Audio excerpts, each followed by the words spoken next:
بله سلام علیکم، بفرمایید. سلام علیکم، خسته نباشین، روزتون بخیر. سلامت باشید. یعنی شبت بخیر در واقع. سلامت باشید. خودتون رو معرفی کنید برادر عزیز.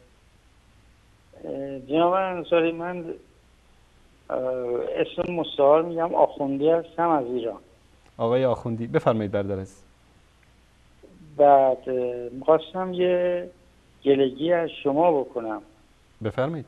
شما اینقدر این ائمه رو میبرید بالا که اینا واقعا شدن شیعیان که میبرن، شما هم میبرید میشن بت.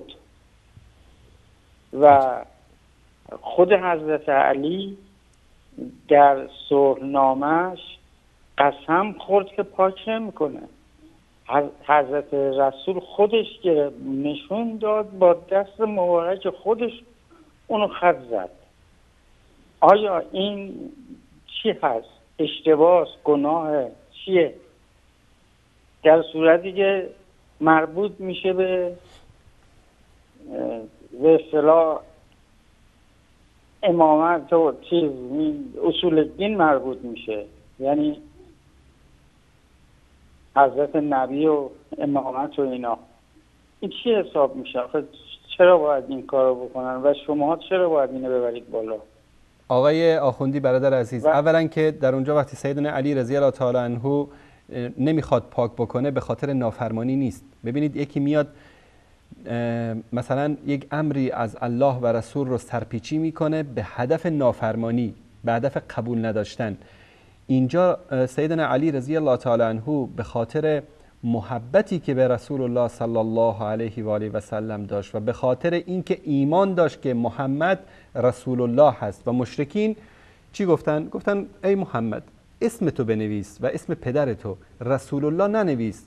این صلحی است که بین محمد رسول الله و سهیل ابن عمرو به نمایندگی از مشرکین. این کلمه رسول الله رو گفت اگر بهش اعتقاد داشتیم که با تو نمی جنگیدیم، اگر اعتقاد داشتیم که تو رسول الله هستی با تو نمی جنگیدیم. لکن سیدنا علی رضی الله تعالی عنه اعتقاد و ایمان داشت که ایشان رسول الله هستند. به خاطر همین اینکه پاک نکردن و امر رسول الله را قبول نکردن به دلیل نافرمانی نبود، به خاطر عین فرمانبرداری بودین.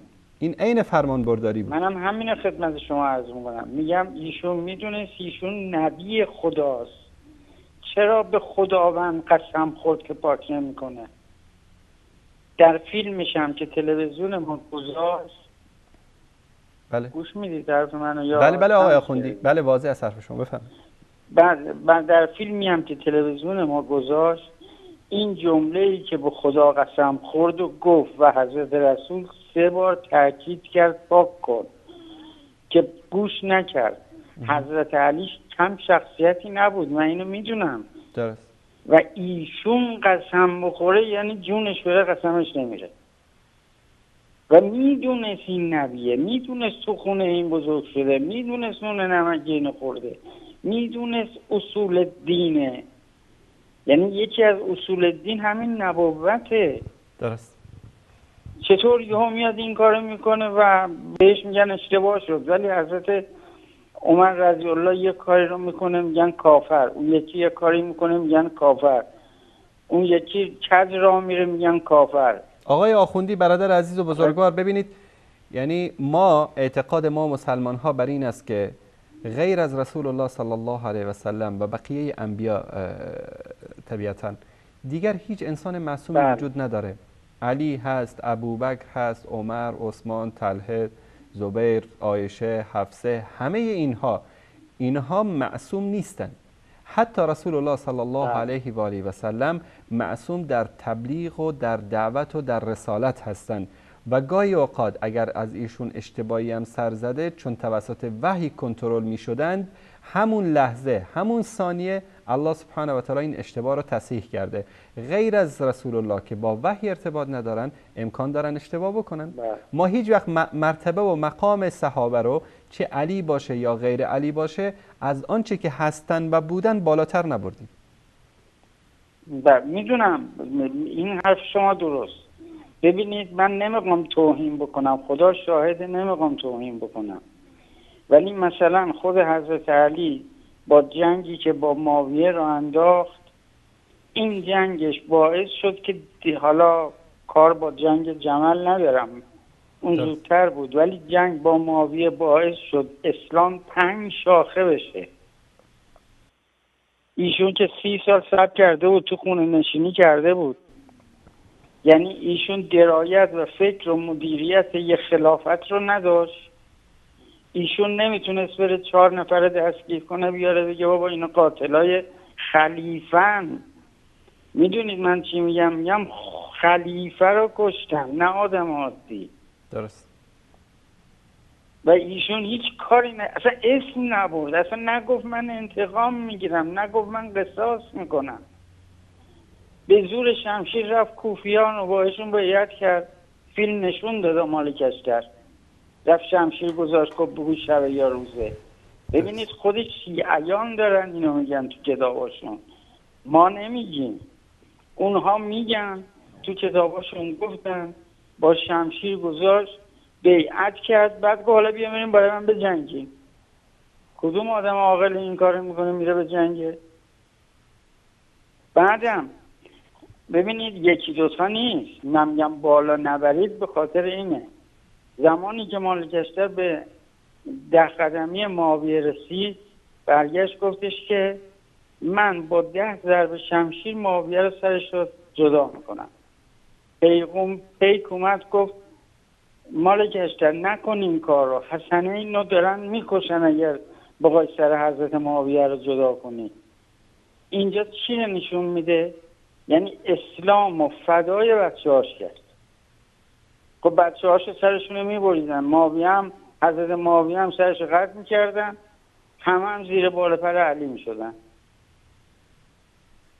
ببینید اشتباه یکی دوتا نیست که من بخوام بگم من دشمنی دارم یا من چی، اینا حرفای من نیست. آقای انصاری من خدا شاهده برنامه شما رو میبینم خیلی دوستتون دارم، من اصلا حرفای من نیست، من اینا فیلمایی است که نشون میدن، کتابایی است که نوشته شده، من حرف خودشون رو به خودشون دارم میزنم. همین آقای آخوندی که طلبه است که من اسلام گشتم آخوندی، همین میاد تو برنامه همین حرفا رو به نفع علی میزنه. درست. تشکر میکنم. اشتباه یه بار. درست. تشکر میکنم. شاخه شد دین اسلام. یه شاخه خود حضرت معاویه بود، یه شاخه خود حضرت علی بود، یه شاخه خوارج بودن، یه شاخه ام المؤمنین عایشه بود، یه شاخه هم بی‌طرف بودن هستن. تشکر میکنم. همونجا شروع شد اسلام از بین رفت. تشکر میکنم از شما برادر بزرگوار. الله مطالب ستون. حالا من نمیدونم جوابی هست یا انشالله صحبت میکنیم. صحبت میکنیم در این مورد. انشالله. سلامتی. خدا نگهدار. ولی خود تو رو خدا جوابایی بدید، چون دوستتون دارم منطق باشید، به خدا شما خیلی بزرگه و خیلی عالمی، جوابایی بدید که عقل من حقیر، من سنم بالاست، من حقیر تو این سن و سال عقلم بسنجه بفهمه. چون من به شما گفتم من تمام حرفایی که زدم از رو حرفای خود اینا بود، جمله‌ای که اونا جابجا کرده بودن من بردم سر جاش. باشه در این مورد تشکر. قیافتونم دارم میبینم که زیبا نگاه میکنین به من، خیلی ممنون. تلویزیون البته کمه. خدا نگهدارت. با خوش ببخشید معذرت میخوام. خدا نگهدار. خدا نگهدار. ببینید در این که اون اختلافات سبب چندستگی در بین مسلمان ها شد، در اینجا هیچ عاقلی شکی نداره. حتی وقتی که ما در بعضی از مصادر تاریخی داریم چه در نزد اهل سنت و بعضی از کتب شیعه که من دقیقاً یادم نیست در کدوم کتاباشون ذکر شده، حتی سیدنا حسن رضی الله تعالی عنه مانع شد از رفتن سیدنا علی رضی الله تعالی عنه به جنگ صفین، یکی از سوالات مهمی که همیشه اهل سنت میپرسن، عموم مسلمان ها میپرسن از مدعیان تشیع، همین است که علی با معاویه جنگید، حسن با معاویه صلح کرد، کدوم اینها برحق بودن؟ شما میگید که ام المؤمنین با علی جنگید، یا طلحه و زبیر با علی جنگید، معاویه با علی جنگید و مسلمان ها کشته شدن، یکی از اینا باید برحق باشن. جواب ما قبلا هم این بوده که امکان داره دو گروه مومن با هم بجنگن. و این طائفتان من المؤمنین اقتتلوا در سوره حجرات الله سبحانه و تعالی ذکر میکنه. پس دو گروه مومن امکان داره با هم بجنگن. در اینجا مسئله تکفیر نیست که ما یکشون رو کافر بگیم یکشون رو مسلمان بگیم. دو گروه مسلمان اجتهاد کردن، با هم جنگیدن و در جنگ هم شیرینی تقسیم نمیکنن. در جنگ این گردن هاست که بریده میشه، دست و پا بریده میشه، انسان ها میمیرن، زخمی میشن، کشته میشن. اما با همین معاویه‌ای که علی جنگید، حسن باهاش صلح کرد. کی برحق بود؟ اگر بر اساس منطق اینها ما فکر بکنیم، حوادث تاریخی این یک حقیقت است، نشان داد که کسانی که درخواست و به اصطلاح خواسته محاکمه شورشیان رو داشتن، درخواستشون درخواست بجایی بود، درخواست باطلی نبود طوری که بعضیا فکر میکنن. چون اگر در اون زمان اونها می اومدن محاکمه می شدن، دیگه از بین همون شورشیا ابن ملجم نمی اومد سیدنا علی رضی الله تعالی عنه رو در مسجد کوفه به شهادت برسانه. یعنی آغاز فتنه ها با کشته شدن سیدنا عثمان رضی الله تعالی عنه شروع شد و اگر یعنی با قاطعیت جلوی فتنه ها گرفته می شد، این همه بدبختی امت با این بدبختی ها دچار نمی شد. ما می بینیم که در زمان سیدنا ابوبکر، در زمان سیدنا عمر، فتوحات اسلامی چقدر گسترش پیدا کرد، مسلمان ها تا اقصا نقاط جهان رسیدن، سرزمین های بزرگی فتح شد، یک نوع آرامش و سکون در کشورهای اسلامی بود. وقتی که باب فتنه باز شد بعد از قتل سیدنا عثمان رضی الله تعالی عنه، می‌بینیم که اختلافات داخلی، گروه خوارج که اومد و جنگ هایی که رخ داد و طبعا اینها زائیده اشتباهاتی بود که رخ داد، چه از طرف سیدنا علی رضی الله تعالی عنه و چه معاویه. ما نمیگیم که اینطوری که شما فرمودید که همه تقصیر گردن حضرت علی بود، نه خیر. شاید معاویه اشتباهاتی کرده باشه، شاید سیدنا علی رضی الله تعالی عنه اشتباهاتی کرده باشه، طلحه، زبیر، ام المؤمنین عایشه و خیلی دیگر از اشتباهاتی که وجود داشت، چون اینها معصوم نبودن.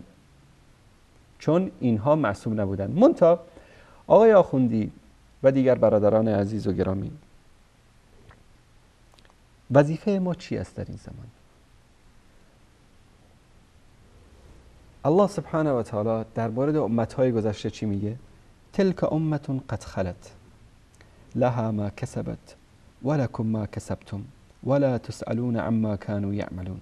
اینها امت‌هایی بودند که گذشتن، آنچه که کردن برای خود کردن و شما آنچه که انجام دهید برای خود انجام می دهید و از شما پرسیده نمی شود که آنها چه کار کردند.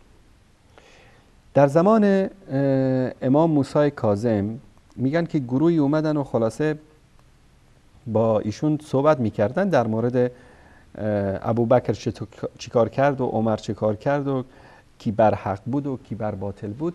امام موسی کاظم نوه رسول الله صلی الله علیه و سلم یک محاوره گفتگوی خیلی جالبی داره با ایشون.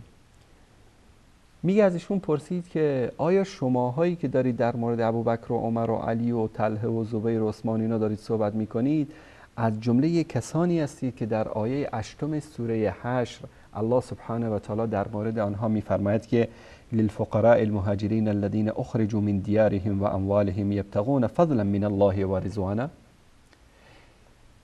شما از جمله اونهایی هستید که این آیه در موردشون نازل شده که برای فقرای مهاجرین است آنچه از اموال فی یا اموال غنیمت که گرفته میشه، کسانی که خارج شدن یا خارج کرده شدن از دیارشون و از اموالشون به خاطر رضایت الله سبحانه و تعالی و در جستجوی بهشت الله سبحانه و تعالی بودن، شما از اون جمله هستید؟ یعنی شما از جمله مهاجرین هستید؟